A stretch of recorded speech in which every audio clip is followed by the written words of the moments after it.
International Congress Peruvanthanam മണ്ഡലം കമ്മിറ്റിയുടെ നേതൃത്വത്തിൽ മഹാത്മാഗാന്ധിജിയുടെ രക്തസാക്ഷിത്വ ദിനാചരണം നടത്തി.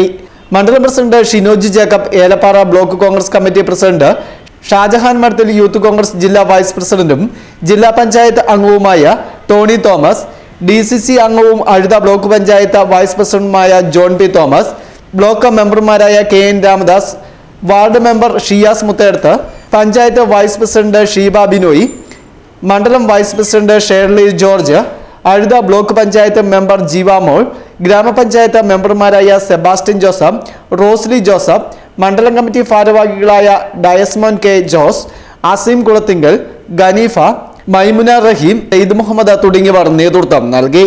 നമ്മുടെ പൊതുപ്രവർത്തന മേഖലകളിൽ നമ്മൾ ഊർജിതമായി മുന്നോട്ട് പോകുമ്പോൾ ആ സത്യവും നീതിയും ആയിരിക്കണം നമ്മുടെ ഒരു മുതൽക്കൂട്ടും. എന്നും കോൺഗ്രസ് പ്രസ്ഥാനത്തിന്റെ ഏറ്റവും കരുതൽ എന്ന് പറയുന്നത് സത്യവും നീതിയും തന്നെയാണ്. ബാക്കിയുള്ള രാഷ്ട്രീയ പ്രസ്ഥാനങ്ങളെ പോലെ അല്ല കോൺഗ്രസ് പാർട്ടി പ്രവർത്തിക്കുന്നത്.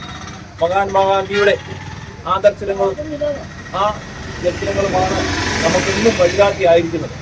അതിനുവേണ്ടിയാണ് നമ്മൾ ഇന്ന് വളരെ നല്ല രീതിയിൽ കോൺഗ്രസ് തിരുവനന്തപുരം മണ്ഡല കമ്മിറ്റിയുടെ നേതൃത്വത്തിൽ മഹാത്മാഗാന്ധിയുടെ 78ാം രക്തസാക്ഷി ദിനം നമ്മൾ ആചരിക്കുകയാണ്. ഈ രക്തസാക്ഷി ദിനത്തിൽ മഹാത്മാഗാന്ധി വെടിയേറ്റ ദിവസമാണ്.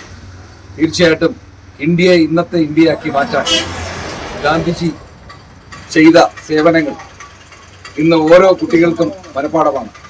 ഇന്ന് അന്യം നിന്ന് പോയ സംഗതികളാണ് ഗാന്ധിജിയുടെ ആ അഹിംസാ സിദ്ധാന്തവും ഒക്കെ.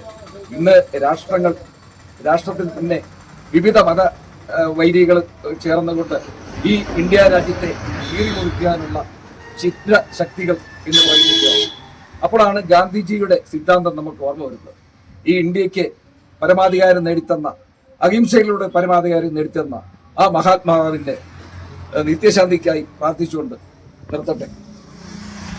Festoon news, Mundakayam.